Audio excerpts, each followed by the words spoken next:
Hello everyone, welcome back to Triple S. I hope you all are doing great. Myself Arshad Isaaq Chauhan, your computer faculty at Triple S. First of all, आप सभी का बहुत बहुत शुक्रिया। पिछले lecture से जो हमने जेके एसएसबी के लेटेस्ट एग्जाम पैटर्न पर topic wise MCQs series start की है, जिसमें हमने फंडामेंटल्स ऑफ कंप्यूटर और कंप्यूटर मेमोरी पर डिटेल्स क्वेश्चन डिस्कस किए थे। उसे आप सभी ने बहुत ज़्यादा पसंद किया है। मैं देख रहा हूँ कि आप लोगों का रिस्पांस इस सीरीज़ को लेकर बहुत ही ओवरवेलमिंग है, और आपके इसी कमाल के रिस्पांस को देखते हुए हमने डिसाइड किया है कि इस सीरीज़ में हम कंप्यूटर साइंस के हर एक टॉपिक पर top quality exam oriented MCQs practice करेंगे, ताकि आपकी प्रिपरेशन 100% सॉलिड हो सके। बस आप लोग इसी तरह अपना प्यार और सपोर्ट बनाए रखें। वीडियोज़ को अपने फ्रेंड्स के साथ ज़्यादा से ज़्यादा शेयर करें, वीडियोस को लाइक करें और अपना पॉजिटिव फीडबैक कमेंट सेक्शन में ज़रूर लिखकर बताएं, क्योंकि आपके प्यारे कमेंट्स ही मुझे कंटिन्यूस हार्ड वर्क करने के लिए मोटिवेट करते हैं। और हाँ, अगर आप चैनल पर नए हैं तो चैनल को सब्सक्राइब ज़रूर कर लें। बाकी हमारे एंड से है, हम आपको बिल्कुल भी निराश नहीं होने देंगे और बेस्ट कंटेंट डिलीवर करते रहेंगे। तो चलिए, बिल्कुल भी टाइम वेस्ट किए बिना आगे बढ़ते हैं। आज के इस लेक्चर में हम दो और एक्सट्रीमली इम्पोर्टेंट टॉपिक्स को टारगेट करने वाले हैं, और वो टॉपिक्स हैं हमारे आपकी स्क्रीन पर ये रहे: hardware and software, ports, input output devices. आप सभी नोटबुक और पेन लेकर रेडी हो जाइए and let's jump straight into our first question. तो पहला क्वेश्चन आपकी आज के इस लेक्चर का पहला क्वेश्चन आपकी स्क्रीन के ऊपर ये रहा। हमारी क्वेश्चन नंबरिंग वही चल रही है, पिछले 5 सेशन हमने कर लिए हैं। उन 5 4 सेशंस में हमने 45 क्वेश्चंस कर लिए हैं, और उसी सीरीज को कंटिन्यू करते हुए, उसी नंबरिंग को कंटिन्यू करते हुए आज का हमारा पहला क्वेश्चन है क्वेश्चन नंबर 46। क्वेश्चन को पढ़िए और सॉल्व करने की कोशिश कीजिए।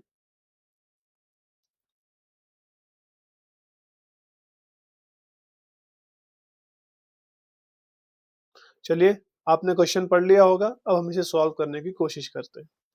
क्वेश्चन है, consider the following statements regarding assistive input and output technologies designed for visually impaired and blind users. कुछ स्टेटमेंट दी गई हैं इनपुट और आउटपुट टेक्नोलॉजीज के रिलेटेड, लेकिन वो इनपुट आउटपुट टेक्नोलॉजीज जो स्पेसिफिकली डिजाइन की गई होती है ब्लाइंड पर्सन्स के लिए, विजुअली इम्पेयर्ड पर्सन्स के लिए।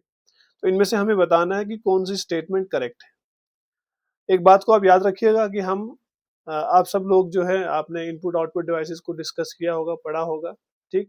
तो जो आप रूटीन से इनपुट आउटपुट डिवाइसेस पढ़ते आ रहे हैं, आपने देखा कि उन डिवाइसेस पे आप क्वेश्चंस कम पूछे जा रहे हैं, जैसे प्रिंटर्स, मदरबोर्ड, कीबोर्ड वगैरह इस तरह, सीपीयू।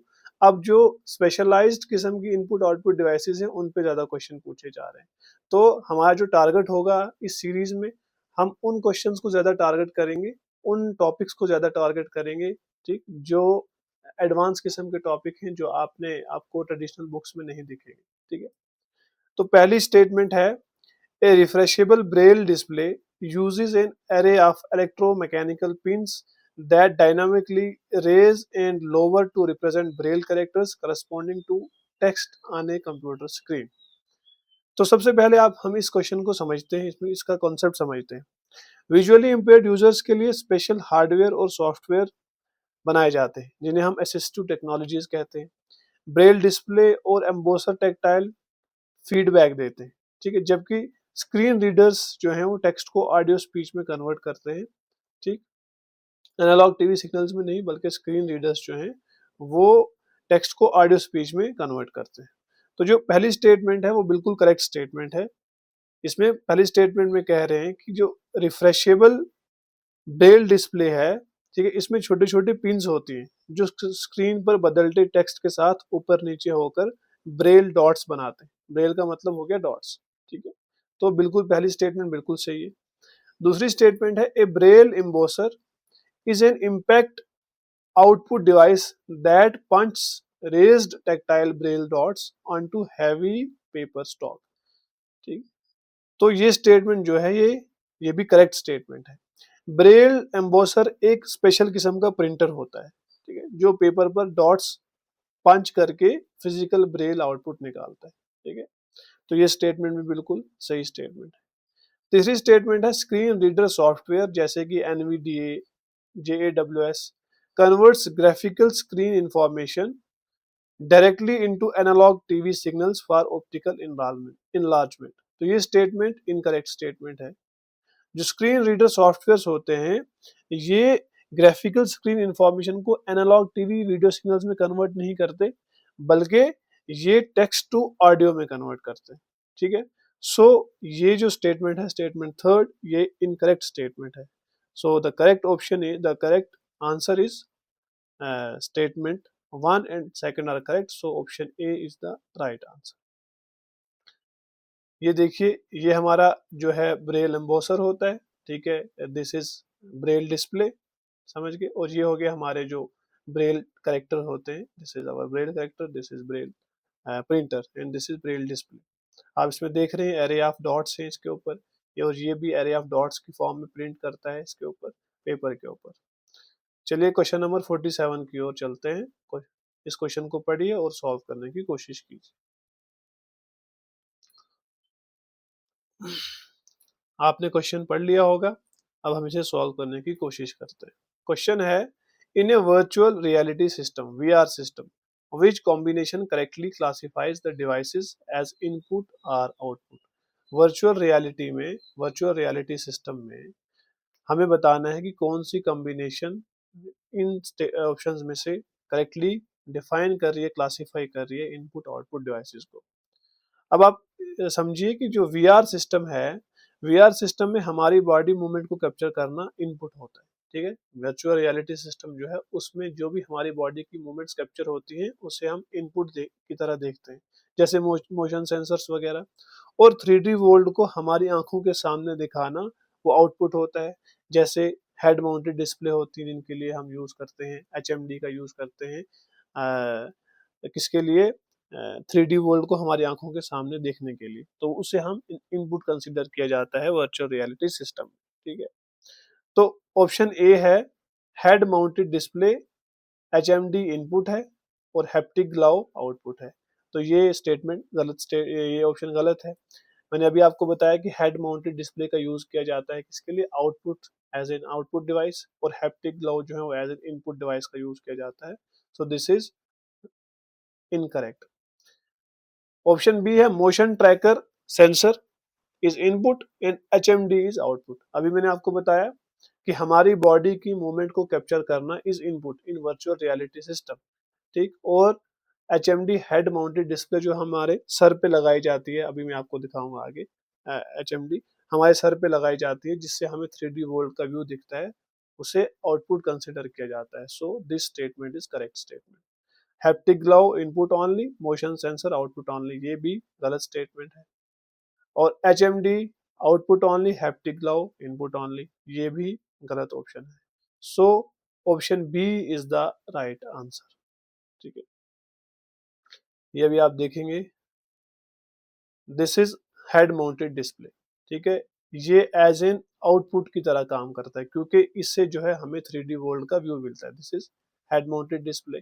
ये मोशन ट्रैक सेंसर से ये हमारी बॉडी के मूवमेंट को कैप्चर करते हैं, और this is haptic glove, this is haptic glove. ठीक है, और चलिए आगे बढ़ते हैं क्वेश्चन नंबर 48 की ओर। क्वेश्चन नंबर 48 को पढ़िए और सॉल्व करने की कोशिश कीजिए।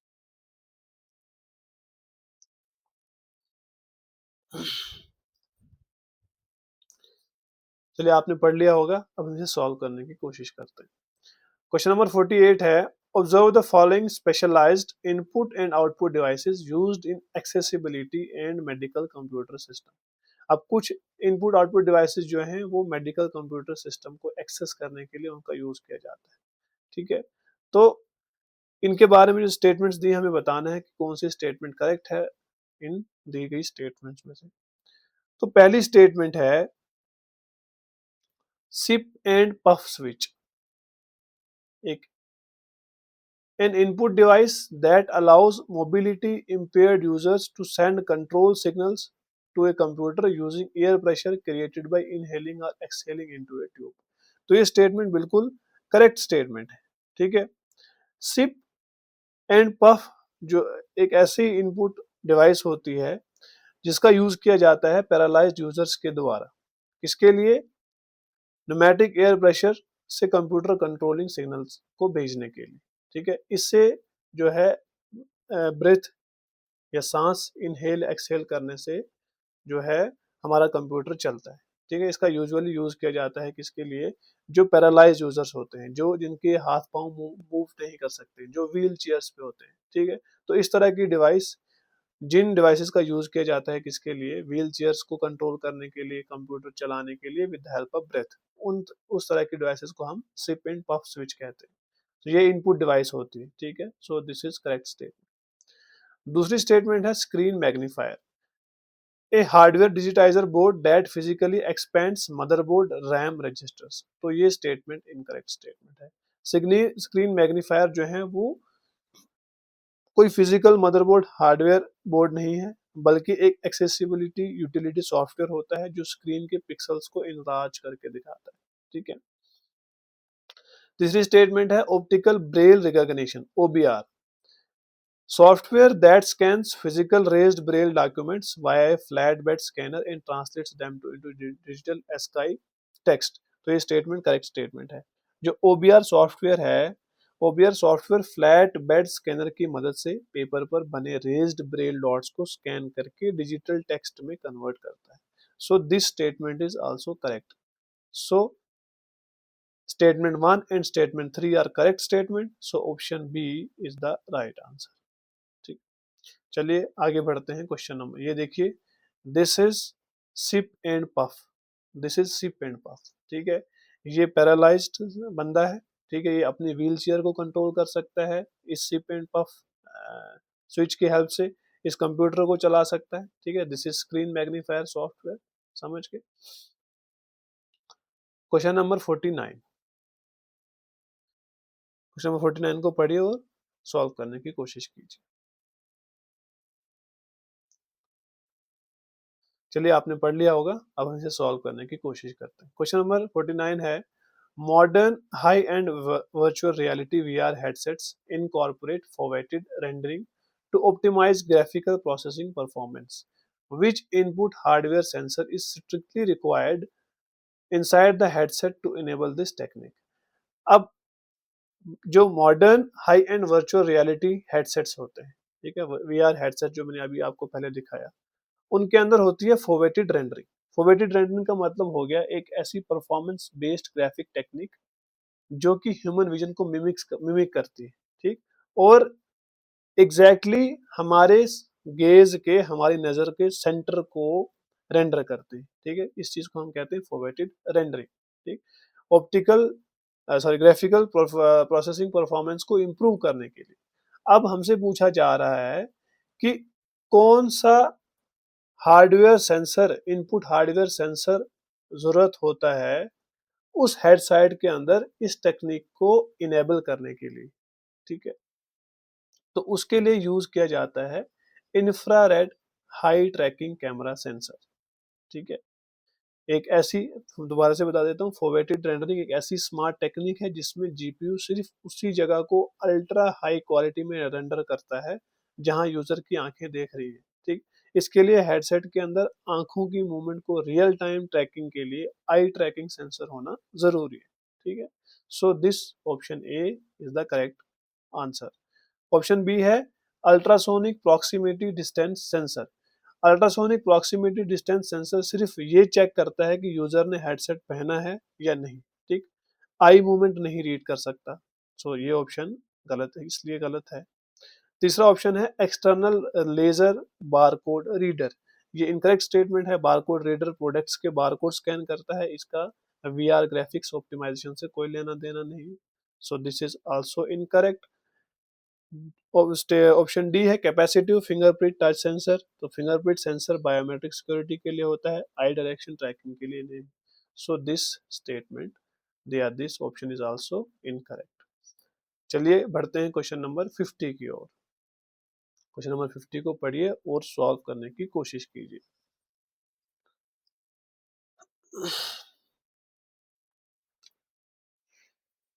चलिए, आपने पढ़ लिया होगा, अब हम इसे सॉल्व करने की कोशिश करते हैं। क्वेश्चन नंबर 50 है, consider the following statements regarding digitiser tablets and touch screen display technologies. कुछ स्टेटमेंट्स दी हुई हैं हमें ग्राफिक डिजिटाइजर टेबलेट्स और टच स्क्रीन डिस्प्ले टेक्नोलॉजीज के रिलेटेड। हमें बताना है इनमें से कौन कौन सी स्टेटमेंट करेक्ट है। तो सबसे पहली स्टेटमेंट है, active electromagnetic resonance digitiser tablet EMR digitiser tablets require a battery powered or wired stylus, whereas passive EMR tablets power the stylus wirelessly using electromagnetic induction from the tablet based grid। तो ये statement correct statement है, ठीक है। पहली statement हमारी correct statement है। जो active EMR pens होते हैं उनमें अपनी उनमें अपनी बैटरी लाइफ या अपनी बैटरी वायर होती है, जबकि पैसिव ईएमआर जैसे वैकॉम में टेबलेट की ग्रिड स्टाइलस को इंडक्शन से वायरलेसली पावर करती है। अब देखिए इस क्वेश्चन का कॉन्सेप्ट समझिए। जो हमारे डिजिटल ड्राइंग टेबलेट्स होते हैं या और टच स्क्रीन जो हैं वो अलग अलग फिजिक्स के प्रिंसिपल पर काम करती है, ठीक है। पैसिव ईएमआर में पेन को एनर्जी टेबलेट से मिलती है, रेस्ट्रिक्टिव रेजिस्टिव स्क्रीन में प्रेशर लगाना पड़ता है, जबकि कैपेसिटिव स्क्रीन जो हैं वो बॉडी को इलेक्ट्रिकल चार्ज से डिटेक्ट करती है, ठीक है। ईएमआर जो हमारी इलेक्ट्रोमैग्नेटिक रेजोनेंस है, ये एक ऐसी टेक्निक है जो कि बैटरी फ्री डिजाइन बनाती है, ठीक है। बैटरी फ्री डिजाइन टेक्निक है। इसमें बैटरी और पेन जो हम यूज करते हैं टैबलेट्स के ऊपर, डिजिटाइजर टैबलेट्स के ऊपर जो बैटरी या स्टाइलस पेन यूज किया जाता है, स्टाइलस यूज किया जाता है, उसके अंदर कोई चार्जिंग की जरूरत नहीं पड़ती, एक्सटर्नल पावर की जरूरत नहीं पड़ती काम करने के लिए, ठीक। तो ईएमआर में इलेक्ट्रोमैग्नेटिक फील्ड का यूज किया जाता है, ठीक है। जो इलेक्ट्रोमैग्नेटिक फील्ड टैबलेट से जनरेट होता है, ठीक है, टैबलेट ग्रिड से, और वही इलेक्ट्रोमैग्नेटिक फील्ड जो है वो पेन के टिप को जो है ट्रैक करता है और उसी को पावर करता है, ठीक। और जो रेजिस्टिव टच स्क्रीन होती है वो स्क्रीन जो फिजिकल प्रेशर के अगेंस्ट रिस्पॉन्ड करती है, ठीक। और capacitive touch screen display panel या वो स्क्रीन जो ह्यूमन बॉडी की कंडक्टिविटी का यूज करती है इनपुट रजिस्टर करने के लिए, ठीक है। और मल्टी टच को सपोर्ट करती है हमारी कैपेसिटिव टच स्क्रीन। तो इसी के रिलेटेड ये क्वेश्चन पूछा हुआ है। तो पहली स्टेटमेंट में बताया है कि जो एक्टिव इलेक्ट्रोमैग्नेटिक रेजोनेंस है, ईएमआर डिजिटाइजर टेबलेट है ये एक्टिव, उनमें बैटरी पावर्ड या वायर्ड स्टाइलस की जरूरत पड़ती है, ठीक। जबकि जो पैसिव ईएमआर टैबलेट्स हैं वो स्टाइलस को वायरलेसली चार्ज करते हैं इलेक्ट्रोमैग्नेटिक इंडक्शन का यूज करके, जो इलेक्ट्रोमैग्नेटिक इंडक्शन टैबलेट के बेस ग्रिड से जनरेट होता है। So this is correct statement, statement 1। Statement second है, resistive touch screen support true multi-touch gestures without requiring physical pressure because they operate on electrical capacitance variations of the human body। तो ये statement incorrect है। Resistive touch screen में multi touch support नहीं होता, ठीक है।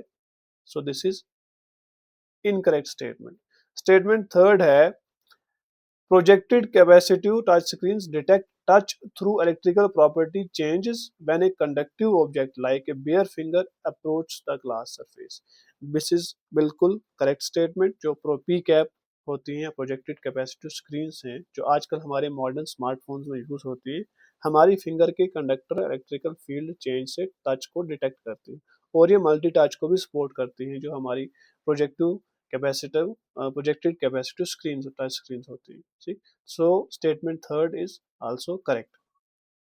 so 1 and 3 are the correct option, so option B only 1 and 3 is the right answer। चलिए बढ़ते हैं क्वेश्चन नंबर 51 की ओर। क्वेश्चन नंबर 51 को पढ़िए और सॉल्व करने की कोशिश कीजिए।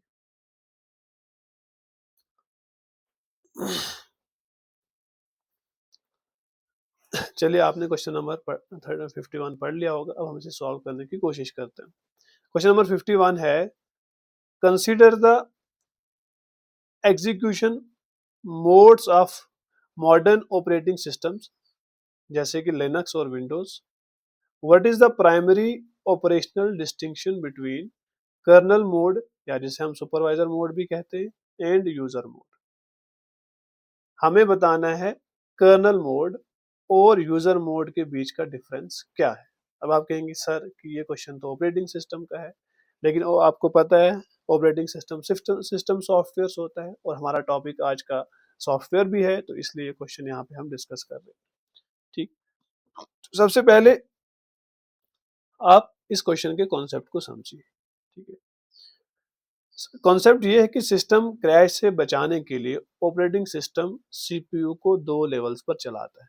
ठीक है, कि हमारा ऑपरेटिंग जो सिस्टम है, कंप्यूटर सिस्टम है, वो क्रैश ना हो तो ऑपरेटिंग सिस्टम जो है वो सीपीयू को 2 लेवल पर चलाता है। एक लेवल होती है हमारी कर्नल मोड, ठीक है, और दूसरा लेवल होता है हमारा यूजर मोड। ठीक है, जो कर्नल मोड है वो रिंग 0 पर ऑपरेट करता है। ठीक है, समझ गए? रिंग 0 जो होती है उसे हम कर्नल मोड या सुपरवाइजर मोड भी कहते हैं। ठीक, और इसी कर्नल मोड के पास पूरे हार्डवेयर का, ठीक है, जैसे रैम, सीपीयू, हार्ड डिस्क का डायरेक्ट एक्सेस होता है। ठीक, और अगर इस मोड में, कर्नल मोड में कोई भी क्रैश हुआ तो पूरा computer blue screen of death, BSOD दिखाकर क्रैश हो जाता है। ठीक? और जो हमारा यूजर मोड है वो होता है हमारा रेस्ट्रिक्टेड मोड। हमारी जितनी भी डेली की रूटीन की एप्स हैं, ठीक, जैसे क्रोम, व्हाट्सएप वगैरह, तो ये सारी एप्स इसी मोड के ऊपर चलती हैं, यूजर मोड के ऊपर। और यूजर मोड को हम रिंग 3 भी कहते हैं। और जैसे अगर क्रोम को कोई फाइल सेव करनी है, ठीक है, तो उसे रिंग 0 की परमिशन लेनी पड़ती है। क्रोम खुद से कोई फाइल सेव नहीं कर पाएगा जब तक कि उसको रिंग 0 की परमिशन ना मिले, क्योंकि रिंग 0 या कर्नल मोड उसके पास सारा एक्सेस होता है हार्डवेयर का, मेमोरी का, रैम का। ठीक है, तो जब तक उसको वहां से परमिशन नहीं मिलेगी तो जो हमारा यूजर मोड है वो फाइल सेव नहीं कर सकता। ठीक है, तो अगर इस रिंग में या यूजर मोड में कोई क्रैश आ जाए या कोई हमारी ऐप क्रैश हो जाती है तो पूरा कंप्यूटर हमारा क्रैश नहीं होता। ठीक है, तो अब हम चलते हैं ऑप्शंस की ओर। पहला ऑप्शन है user mode allows user application direct unrestricted execution access to hardware registers and RAM whereas kernel mode is restricted to web browsing. तो ये उल्टा लिखा हुआ है। ठीक है, ये जो ऑप्शन है ये उल्टा लिखा हुआ है। इसमें लिखा है कि यूजर मोड जो है वो अनरेस्ट्रिक्टेड होता है, यूजर मोड के पास हार्डवेयर का एक्सेस होता है। तो ऐसा नहीं होता, यूजर मोड के पास हार्डवेयर का एक्सेस नहीं होता, कर्नल मोड के पास होता है। ठीक, दूसरी स्टेटमेंट है kernel mode executes with full privileged CPU instruction access and unrestricted hardware execution whereas user mode operates in an isolated ring with restricted privileges to prevent system crashes। तो ये statement बिल्कुल correct statement है। Kernel mode में operating system को full hardware access होती है, ठीक, जबकि यूजर मोड में एप्लीकेशन रेस्ट्रिक्टेड एनवायरनमेंट में चलती है ताकि कोई ऐप पूरी मशीन क्रैश न कर दे।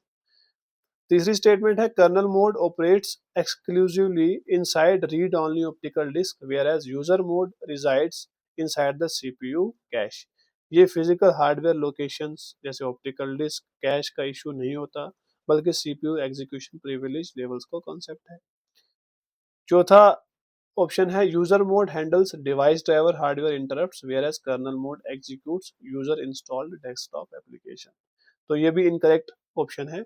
डिवाइस ड्राइवर इंटरप्ट्स जो हैं वो कर्नल मोड में हैंडल होते हैं और डेस्कटॉप एप्लीकेशन यूजर मोड में हैंडल होते हैं। तो ये यहाँ पे उल्टा लिखा हुआ है, तो ये भी incorrect statement. So option B is the right answer. चलिए बढ़ते हैं क्वेश्चन नंबर 52 की ओर। क्वेश्चन नंबर 52 को पढ़िए और सॉल्व करने की कोशिश कीजिए।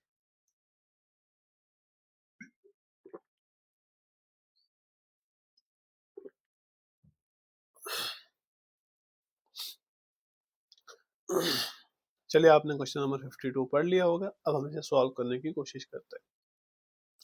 क्वेश्चन है a IT system manager at the JKSSB board is provisioning a new x86-64 server using UEFI Unified Extensible Firmware Interface instead of legacy BIOS. Which combination of features correctly describes the advantage offered by UEFI in modern computer system? कोई IT system manager है JKSSB में for example, वो उसने अब जो है एक नया सर्वर इंस्टॉल किया, x86-64 सर्वर इंस्टॉल किया यूईएफआई इंटरफेस का यूज करके बायोस की जगह पे। ठीक है, अब हमें बताना है कि कौन सी स्टेटमेंट करेक्टली डिस्क्राइब कर रही है यूईएफआई एडवांटेजेस को ओवर बायोस। ठीक है, तो सबसे पहले हम इस क्वेश्चन का कॉन्सेप्ट समझते हैं, यहाँ पे जो x86 64 सर्वर लिखा हुआ है, इसका मतलब हुआ कि 64 बिट का 86 प्रोसेसर, ठीक है। और ये बहुत हैवी किस्म का प्रोसेसर होता है। ये processor massive amount of RAM को सपोर्ट कर सकता है, ठीक है। Is it clear? दूसरा जो कॉन्सेप्ट यहाँ पे यूज हुआ है यूईएफआई और लेगेसी बायोस का या बायोस का। तो यूईएफआई का मतलब हो गया यूनिफाइड एक्सटेंसिबल फर्मवेयर इंटरफेस और बायोस का मतलब हो गया बेसिक इनपुट आउटपुट सिस्टम। ये दोनों जो हैं लो लेवल सॉफ्टवेयर होते हैं। इन दोनों का यूज किया जाता है किसके लिए? कंप्यूटर को स्टार्ट होने और ऑपरेटिंग सिस्टम को लोड करने में हेल्प करने के लिए इनका यूज किया जाता है, यूएफआई और बायोस का, ठीक। बायोस का यूज किया जाता था पहले, ठीक। अब आजकल जो है इसका यूज किया जाता है यूईएफआई का। क्यों? क्योंकि यूईएफआई एक मॉडर्न फास्ट और ग्राफिक टेक्नोलॉजी है जो बड़ी हार्डवेयर और बेहतर सिक्योरिटी सपोर्ट करती है, इसलिए किसका यूज करते हैं हम? यूईएफआई का। और बायोस जो थी, बायोस जो है वो वन बाय वन चेक करता था चीजों को, ठीक है। लेकिन यू जिससे जो है हमारा कंप्यूटर ऑन होने में टाइम लगता था। लेकिन लेगेसी जो हमारा सॉरी यूईएफआई है वो एक बार में ही सारी चीजों को पैरेलली चेक करता है, ठीक है। और जिससे हमारा कंप्यूटर ऑन होने में क्या हो जाता है? जल्दी हो जाती है, ठीक है। तो यूईएफआई पुराने बायोस का मॉडर्न रिप्लेसमेंट है। जो हमारा लेगेसी बायोस है इसके अंदर किसका यूज होता है? एमबीआर पार्टीशनिंग का, ठीक है। मास्टर बूट रिकॉर्ड पार्टीशनिंग का यूज करते हैं, ठीक है, जिसमें मैक्सिमम 2 TB तक की लिमिट जो है वो हार्ड ड्राइव की सपोर्ट होती है। जबकि जो यूईएफआई है वो यूज करता है जीपीटी का, ठीक है। गाइड पार्टीशनिंग टेबल का यूज करता है, जिसमें अगर हमारे पास हार्ड ड्राइव 2 TB से भी ज्यादा होगी, ठीक है, तो उसको ही सपोर्ट करेगा, ठीक। और मालवेयर प्रोटेक्शन के लिए सिक्योर बूट मिलता है और बूट टाइम बहुत फास्ट होता है with the help of this UEFI, ठीक है। तो चलिए अब हम ऑप्शंस को देखते हैं।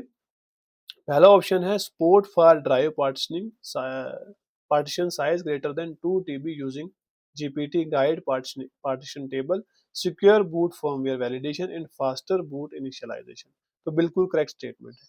जो हमारा यूईएफआई है unified extensible firmware interface software, ठीक है, इसके अंदर अगर हमारे पास हमारा कंप्यूटर है, अगर उसमें हार्डवेयर 2 TB से ज्यादा है, ठीक है, तो आपको पता है हार्डवेयर की पार्टीशनिंग होती है ना, ठीक। तो ये अप टू 128 पार्ट्स में हार्डवेयर को पार्टीशन कर सकता है, ठीक है। तो 2 TB से ज्यादा अगर हमें पार्टीशनिंग की जरूरत है या हमारा जो हार्डवेयर 2 TB से अगर ज्यादा है, तो तब हम किसका यूज करते हैं? यूईएफआई का। तो UEFI greater than 2 TB hardware को सपोर्ट करता है, ठीक है। तो दिस स्टेटमेंट इज बिल्कुल करेक्ट स्टेटमेंट। जो हमारा बायोस है बेसिक इनपुट आउटपुट सिस्टम है, वो सिर्फ उन हार्डवेयर को सपोर्ट करता है जो कि 2 TB तक होती है, 2 TB तक होती है, और सिर्फ 4 पार्ट्स में उनको डिवाइड कर सकता है, पार्टीशन कर सकता है। ऑप्शन बी है complete elimination of system RAM requirements and replacement of CPU registers with virtual flash memory, ठीक है। यूईएफआई एक फर्मवेयर है, ठीक है, ये सिस्टम रैम या सीपीयू रजिस्टर्स को एलिमिनेट नहीं कर सकता। तो ये स्टेटमेंट इनकरेक्ट स्टेटमेंट है। तीसरी स्टेटमेंट देखिए, restriction of drive storage to 2 TB maximum using MBR and reliance on 16-bit real mode interrupt routines। 2 TB restrictions और 16-bit real mode जो है पुराने लेगेसी बायस की लिमिटेशंस हैं, यूएफआई की लिमिटेशंस नहीं, ठीक है। तो ये भी इनकरेक्ट स्टेटमेंट है।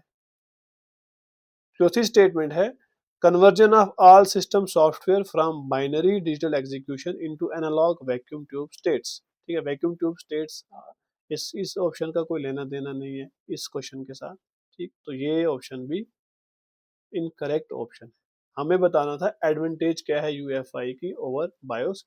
तो क्या एडवांटेज है? जो यूएफआई है वो सपोर्ट करता है up to greater than 2 TB अगर हार्डवेयर होगा तो उसकी पार्टीशनिंग में सपोर्ट करता है जीपीटी का यूज करके। सिक्योर बूट फर्मवेयर वैलिडेशन मिलती है हमें, और बूट इनिशियलाइजेशन जो है वो फास्ट होती है। चलिए आगे बढ़ते हैं क्वेश्चन नंबर 53 की ओर। क्वेश्चन नंबर 53 को पढ़िए और सॉल्व करने की कोशिश कीजिए।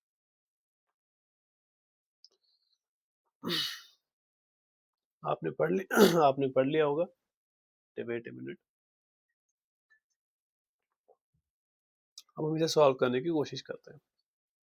क्वेश्चन नंबर 53 है during system boot up which of the following correctly represent the sequence of operations. जब हम सिस्टम को बूट अप करते हैं तो इनमें से कौन सी स्टेटमेंट करेक्टली रिप्रेजेंट कर रही है सीक्वेंस ऑफ ऑपरेशन की, पहले क्या चीज होती है उसके बाद क्या। अब देखिए कॉन्सेप्ट को समझिए। कंप्यूटर स्टार्ट करने पर सबसे पहले रोम से बायोस या फिर यूईएफआई, दोनों में से, वो डिपेंड करता है कि हमारे सिस्टम में किसका यूज हो रहा है, बायोस फर्मवेयर का यूज हो रहा है या फिर यूईएफआई का फर्मवेयर का यूज हो रहा है। तो सबसे पहले क्या होता है, कंप्यूटर स्टार्ट करने पर सबसे पहले रोम से, रीड ओनली मेमोरी से बायोस या यूईएफआई वेकअप होता है, ठीक है। फिर वो बायोस या UEFI POST power on self test चलाकर हार्डवेयर चेक करता है, ठीक है। उन सब के ओके होने पर बूट लोडर, ठीक है, जैसे GRUB या Windows boot manager hard drive से ऑपरेटिंग सिस्टम को रैम में लोड करता है। तो इस तरह से हमारा सीक्वेंस चलता है। सबसे पहले क्या होगा, सबसे पहले होता है बायोस यूईएफआई की इनिशियलाइजेशन, ठीक है। उसके बाद हमारा होता है पावर ऑन सेल्फ टेस्ट, और उसके बाद हमारा बूट लोडर जो है वो ऑपरेटिंग सिस्टम को लोड करता है। So statement B is the correct statement, ठीक है। चलिए आगे बढ़ते हैं क्वेश्चन नंबर 50 और की ओर। क्वेश्चन नंबर 50 और को पढ़िए और सॉल्व करने की कोशिश कीजिए।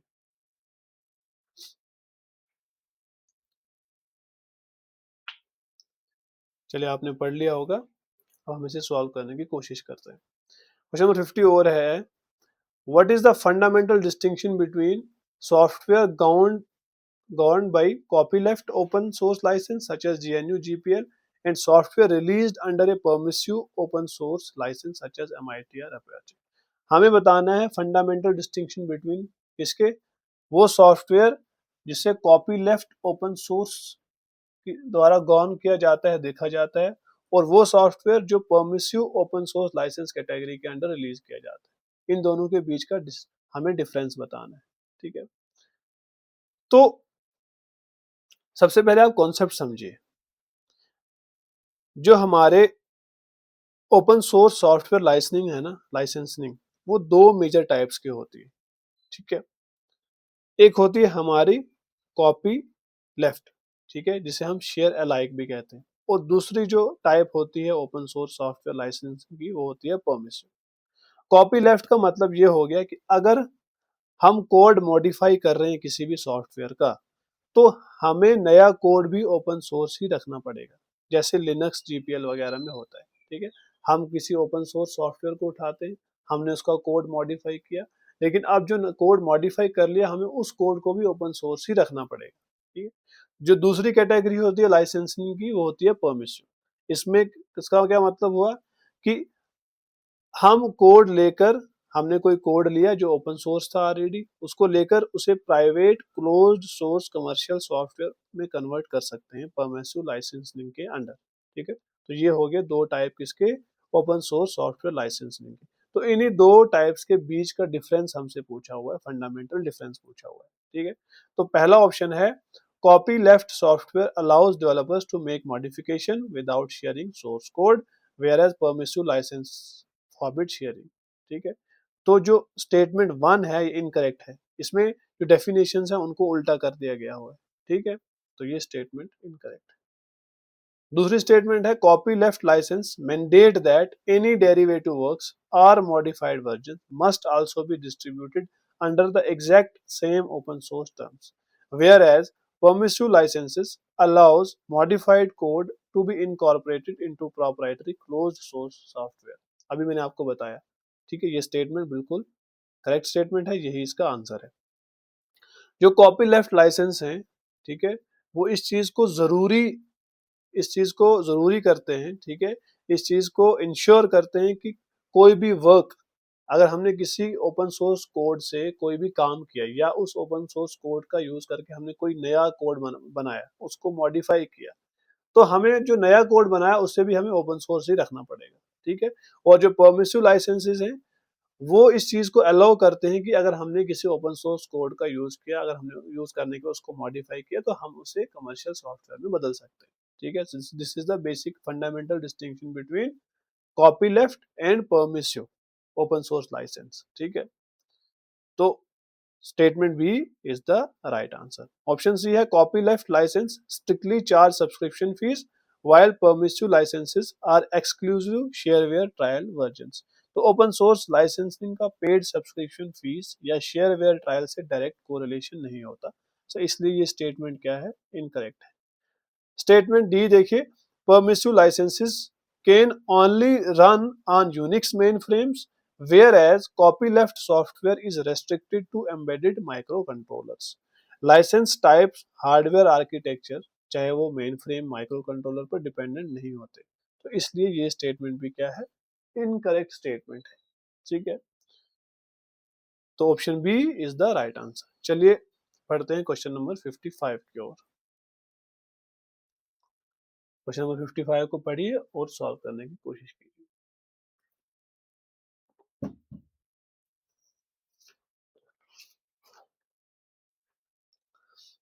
चलिए आपने पढ़ लिया होगा, अब हम इसे सॉल्व करने की कोशिश करते हैं। क्वेश्चन नंबर 55 है, which of the following statements correctly distinguishes between PCI Express bus technology from legacy PCI bus architecture? इनमें से कौन सी स्टेटमेंट करेक्टली डिस्टिंग्विश करती है PCI एक्सप्रेस बस टेक्नोलॉजी को PCI बस आर्किटेक्चर से? तो सबसे पहले आप कॉन्सेप्ट को समझिए। PCI का मतलब हो गया पेरिफेरल कंपोनेंट इंटरकनेक्ट। ये कंप्यूटर स्टैंडर्ड है जो इंट्रोड्यूस किया था इंटेल ने 1992 में। किसके लिए? हार्डवेयर एक्सपेंशन कार्ड्स को कनेक्ट करने के लिए, जैसे sound cards, network adapters, graphic cards, इन सब चीजों को कंप्यूटर मदरबोर्ड के साथ कनेक्ट करने के लिए एक स्टैंडर्ड इंट्रोड्यूस किया था। इसका यूज किसके लिए होता है? जो हमारा पीसीआई है, लेगेसी पीसीआई, ठीक है, वो पैरेलल डेटा ट्रांसफर स्ट्रक्चर उसके अंदर होता है और सीपीयू से इंडिपेंडेंटली ऑपरेट करता है। It is independent of the CPU. ठीक है, तो हमें इन्हीं दो के बारे में पूछा हुआ है, पीसीआई एक्सप्रेस और पीसीआई बस आर्किटेक्चर के बीच का मेजर जो है डिफरेंस पूछा हुआ है। तो ऑप्शन ए है, PCIe Express uses a shared parallel bus technology where all connected peripherals share total bandwidth, where legacy PCI use point-to-point serial links। तो ये बिल्कुल इनकरेक्ट स्टेटमेंट है। इसमें स्टेटमेंट्स को स्वैप रिवर्स कर दिया गया है। ठीक है, PCLE के अंदर पैरेलल बस टेक्नोलॉजी का यूज नहीं होता। PCIe के अंदर जो है point to point serial links का यूज होता है और पीसीआई, ठीक है, पीसीआई के अंदर पैरेलल टेक्नोलॉजी का यूज होता है। इसलिए ये स्टेटमेंट क्या है, इनकरेक्ट स्टेटमेंट। स्टेटमेंट बी है, PCIe, ठीक है, uses point to point full duplex serial connections via dedicated lanes, whereas legacy PCI used a shared parallel bus architecture। बिल्कुल सही स्टेटमेंट है। अभी मैंने आपको बताया, जो हमारा process peripheral component interconnect express, ये हमारा मॉडर्न फॉर्म है, इसका मॉडर्न स्टैंडर्ड है पीसीआई का। इसके अंदर point to point full duplex serial connection का यूज किया जाता है डेडिकेटेड लेन्स के द्वारा। ठीक है, जहां पे बैंडविड्थ पूरी शेयर नहीं होती है। ठीक, और पीसीआई का मैंने आपको अभी बताया कि इसके अंदर पैरेलल बस आर्किटेक्चर का यूज होता है, जिसके अंदर पर जो है पूरी की पूरी बैंडविड्थ जो है उसका यूज किया जाता है। So this is the correct statement. तीसरी स्टेटमेंट है, PCIe processes half duplex analogue signal across motherboard traces while legacy PCI operated on full duplex digital signals. तो ये भी इनकरेक्ट स्टेटमेंट है। Computer internal motherboard buses digital होती हैं, analogue नहीं, तो ये स्टेटमेंट गलत स्टेटमेंट है। ऑप्शन डी देखिए, PCIe interfaces are exclusively restricted to external peripheral devices, whereas legacy PCI was integrated directly inside the CPU die। ये भी इनकरेक्ट है। PCIe इंटरनल एक्सपेंशन स्लॉट्स जैसे CPU, NVMe, SSDs के लिए motherboard पर built in होते हैं, स्ट्रिक्टली एक्सटर्नल नहीं होते, इसलिए ये स्टेटमेंट भी इनकरेक्ट है। चलिए आगे बढ़ते हैं क्वेश्चन नंबर 56 की ओर। नंबर 56 को पढ़िए और सॉल्व करने की कोशिश कीजिए।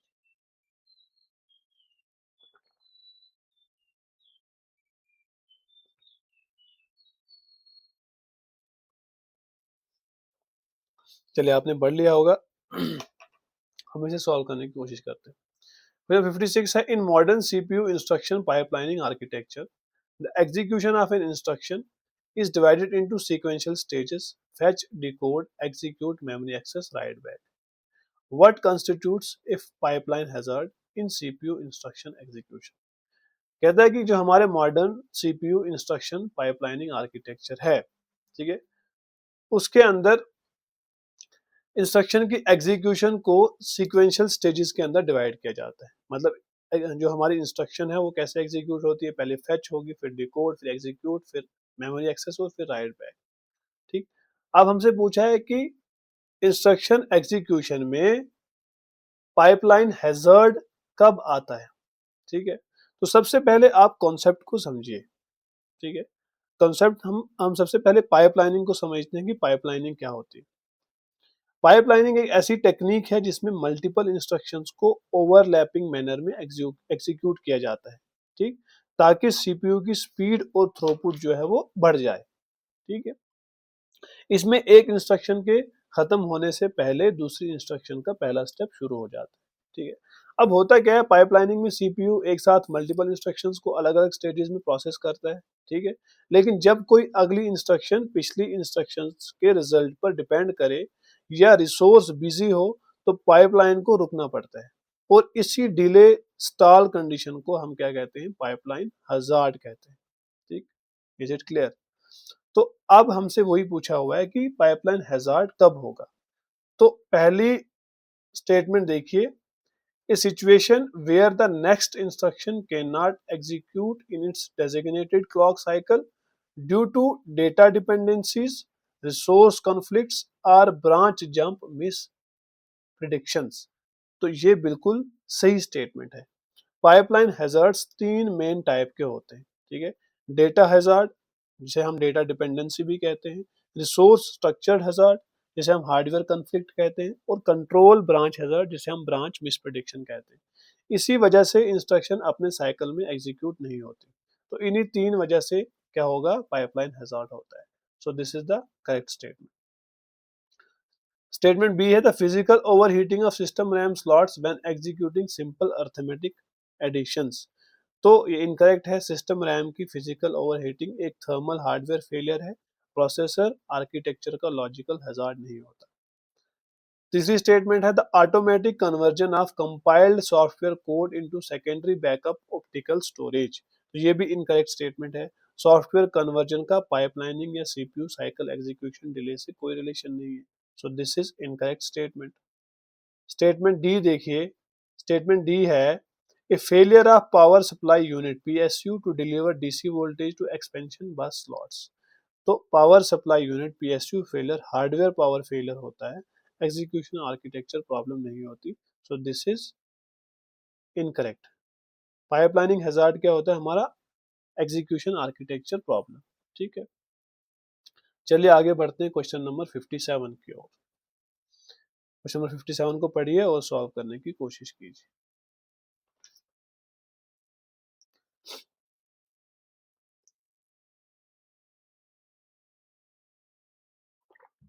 चलिए, आपने पढ़ लिया होगा, हम इसे सॉल्व करने की कोशिश करते हैं।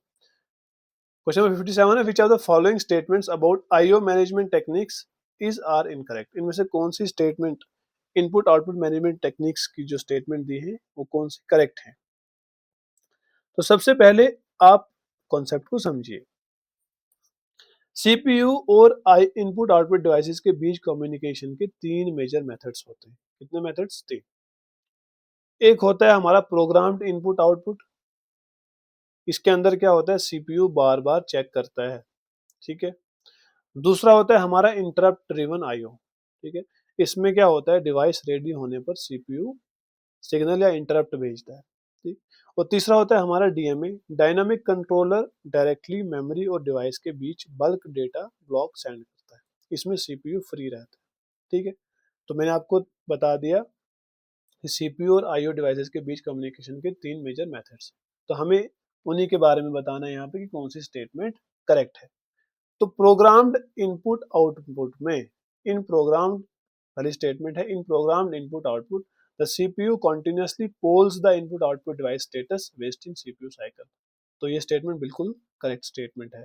प्रोग्राम्ड आउटपुट इनपुट आउटपुट में सीपीयू कंटिन्यूअस पोलिंग करता है। ठीक है, कंटिन्यूअस चेक करता रहता है ठीक है, जिससे प्रीशियस सीपीयू साइकिल वेस्ट होते हैं।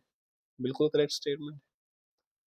स्टेटमेंट सेकंड देखिए, interrupt driven IO allows the CPU to perform other task and is only notified when the IO device is ready. ये स्टेटमेंट भी बिल्कुल करेक्ट स्टेटमेंट है। इंटरप्ट ड्रिवन आईओ में CPU अपना दूसरा काम करता रहता है जब तक डिवाइस इंटरप्ट सिग्नल ना दे। उसके बाद तीसरी स्टेटमेंट है, DMA direct memory access allows data transfer between memory and IO devices without continuous CPU intervention and improving efficiency. ये स्टेटमेंट भी बिल्कुल करेक्ट स्टेटमेंट है। अभी मैंने आपको पहले ही बताया, डीएमए सीपीयू के बिना डेटा बस को कंट्रोल लेकर फास्ट डेटा ट्रांसफर करता है। So this is also correct statement. चौथी स्टेटमेंट है, DMA require the CPU to transfer each byte of data individually between memory and the IO device. ये incorrect statement है। ठीक है, डीएमए इंटायर ब्लॉक को transfer करता है, इंटायर ब्लॉक ऑफ डेटा को ट्रांसफर करता है। सीपीयू को ईच बाइट इंडिविजुअली ट्रांसफर करने की जरूरत नहीं होती। वो किसके अंदर होता है? प्रोग्राम्ड आईओ में होता है, जहां पे एक एक बाइट जो है वो ट्रांसफर होता है। ठीक है, so statement 1, statement 2 and statement 3 are correct statement. So option B is the right answer. Only 3 statements are correct. चलिए आगे बढ़ते हैं क्वेश्चन नंबर 58 की ओर।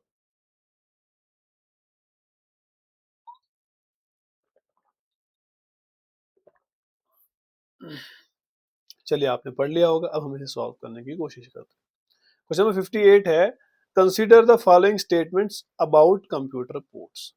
कंप्यूटर पोर्ट्स के बारे में कुछ स्टेटमेंट दी है, हमें बताना है कौन सी स्टेटमेंट करेक्ट है। तो आप सबको पता है, फिजिकल पोर्ट्स कंप्यूटर कंपोनेंट्स को कनेक्ट करते हैं। ठीक है, और जो हमारा PS2 को पोर्ट होता है वो कलर कोडेड कनेक्टर्स होते हैं।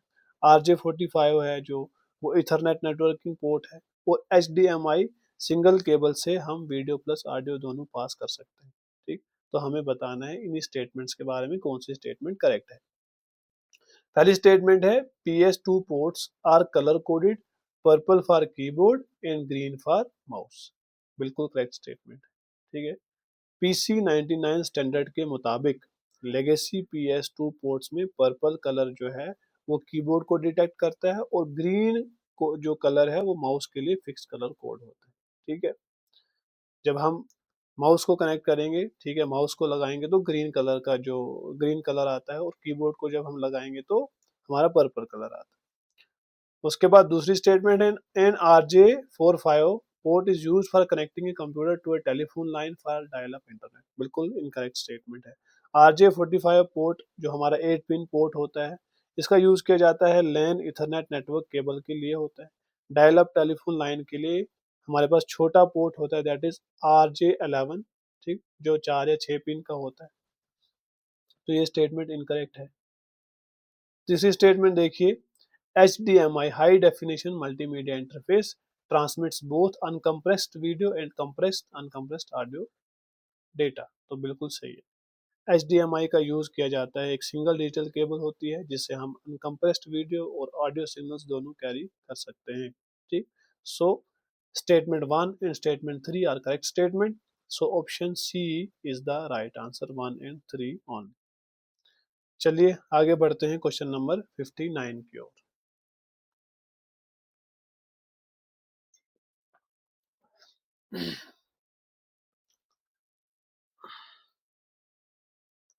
चलिए, पढ़ लिया होगा आपने, हम इसे सॉल्व करने की कोशिश करते हैं। क्वेश्चन नंबर 59 है, in the context of computer hardware which of the following statements correctly describes the difference between a multi core processor and hyper threading. Computer hardware के कॉन्टेक्स्ट में हमें बताना है मल्टी कोर प्रोसेसर और hyper threading के बीच का exact difference क्या है। इनमें से कौन कौन सी स्टेटमेंट एग्जैक्ट डिस्टेंस बता रही है, डिफरेंस बता रही है, सॉरी। तो सबसे पहले आप कॉन्सेप्ट को समझिए। मल्टी कोर प्रोसेसर का मतलब हो गया एक फिजिकल चिप जिसके अंदर सच में multiple independent hardware course present होते हैं। ठीक है, CPU एग्जीक्यूशन यूनिट्स प्रेजेंट होते हैं। और हाइपर थ्रेडिंग क्या होता है? हाइपर थ्रेडिंग एक सिंगल फिजिकल कोर को ऑपरेटिंग सिस्टम के सामने लॉजिकल वर्चुअल कोर्स की तरह प्रेजेंट करता है, ताकि कोर रिसोर्सेज जो है फुली यूटिलाइज हो सके। Is it clear? तो अब पहली स्टेटमेंट है a multi core processor has multiple physical processing units on a single chip. बिल्कुल सही बात है, करेक्ट स्टेटमेंट है। मल्टी कोर प्रोसेसर के अंदर फिजिकल एक फिजिकल प्रोसेसिंग यूनिट, बहुत सारे फिजिकल प्रोसेसिंग यूनिट्स होते हैं सिंगल चिप के ऊपर, बिल्कुल करेक्ट। दूसरी स्टेटमेंट है hyper threading creates additional physical cores to improve performance. Incorrect statement है। अभी मैंने आपको बताया कि हाइपर थ्रेडिंग के अंदर क्या होता है, एक सिंगल फिजिकल कोर को ऑपरेटिंग सिस्टम के सामने दो लॉजिकल वर्चुअल कोर्स की तरह प्रेजेंट किया जाता है। तीसरी स्टेटमेंट है hyper threading allows a single physical core to handle two threads simultaneously by duplicating certain core components, not the entire core. बिल्कुल सही स्टेटमेंट है। हाइपर थ्रेडिंग के द्वारा एक फिजिकल कोर एक साथ दो थ्रेड्स एग्जीक्यूट कर पाता है हार्डवेयर सब यूनिट्स की डायनेमिक शेयरिंग से। So this is also correct statement. So statement 1 and 3 are the correct statement. So option A is the right answer. चलिए आगे बढ़ते हैं क्वेश्चन नंबर 40 की ओर, 60 की ओर, सॉरी। ये आज का के सेशन का हमारा लास्ट क्वेश्चन होगा, ठीक है। तो क्वेश्चन को पढ़िए और सॉल्व करने की कोशिश कीजिए।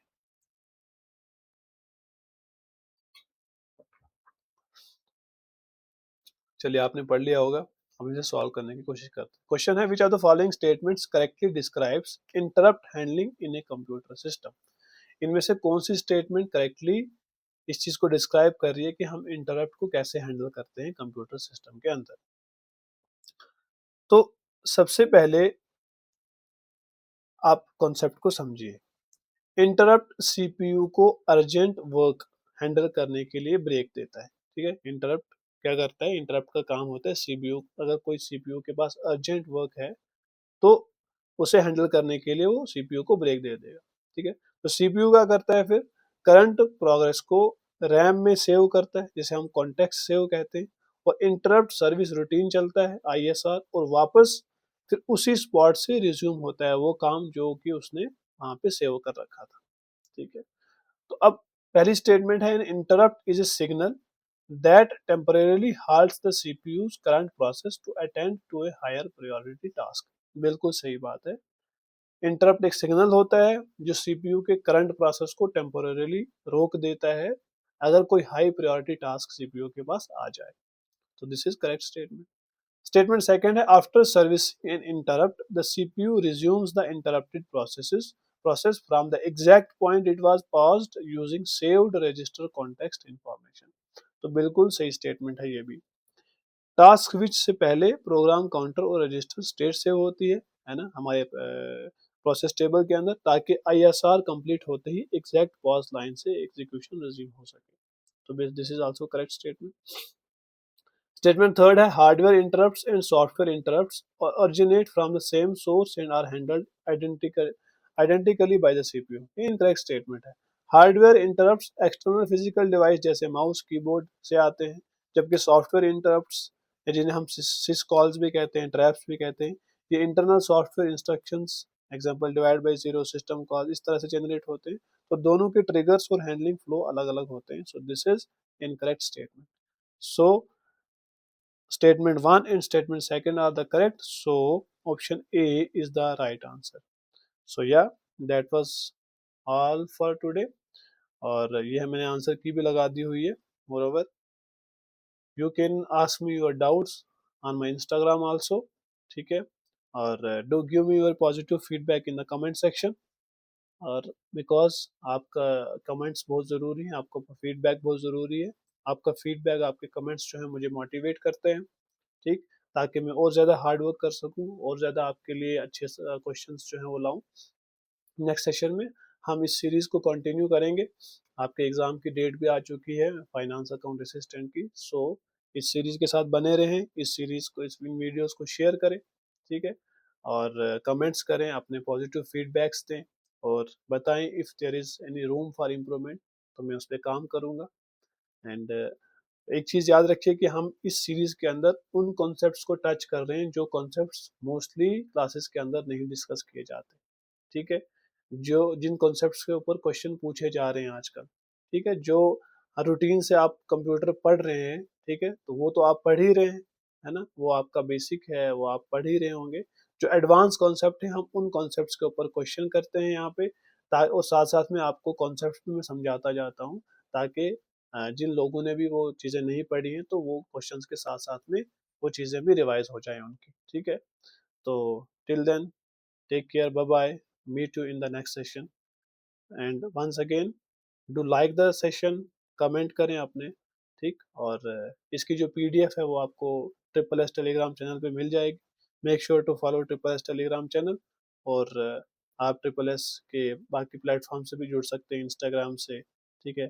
चैनल को सब्सक्राइब कर सकते हैं और ताकि आपको नोटिफिकेशन मिलती रहे। Thank you and have a nice day.